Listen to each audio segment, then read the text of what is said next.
Welcome back to the channel and welcome back to another quick pick prediction video. In this video, I'll be predicting the middleweight bout between Julian Marquez versus Zach Reese. And how do I feel about this one right here is I'm going low confidence Zach Reese to beat Julian Marquez. That's an interesting fight.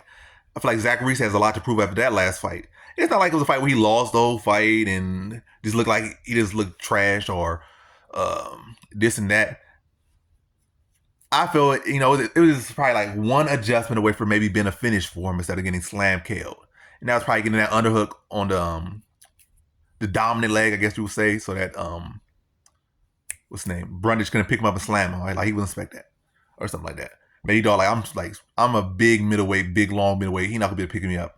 And that was this batting, or maybe dog I don't know. It's like guys, you train well. You could be like a guy that been fighting for with like 900 years worth of experience, and sometimes they just feel like I guess I'm not gonna get knocked out. The submission, that's gonna help my submission or whatever, or something like that. Be guys like that, be former world champions that they still hold on the submission, don't get that lockdown, and they get slam KO'd. So, but I think once you get slam KO, I think you make better adjustments the next time. But yeah, so I'm not expecting that same exact outcome. My big concern with this one is that Julian Marquez is gonna go out there and just be aggressive, and Zach Reese either gonna play into it or allow him just to be too dominant. That's my concern. And in that, maybe he could find a knockout on Zach Reese. But other than that, I feel like Zach Reese, he had that one slip up, and now I feel like he's gonna lock in more. If he's in that same position, he's gonna get that lockdown or bail on it.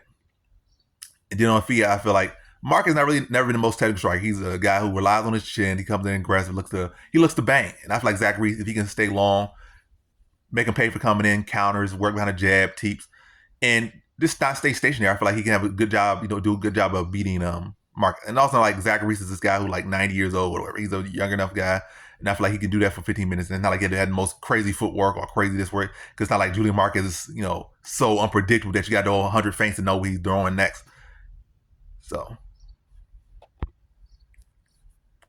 yeah, I think Zach Reese can,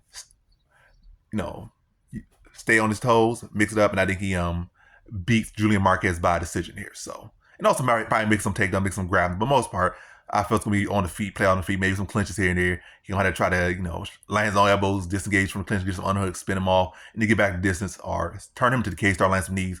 But yeah, I think it comes down to, it comes down to Zach Reese mixing up and taking advantage of the predictable Marquez. So in this one, I got Zach Reese via decision.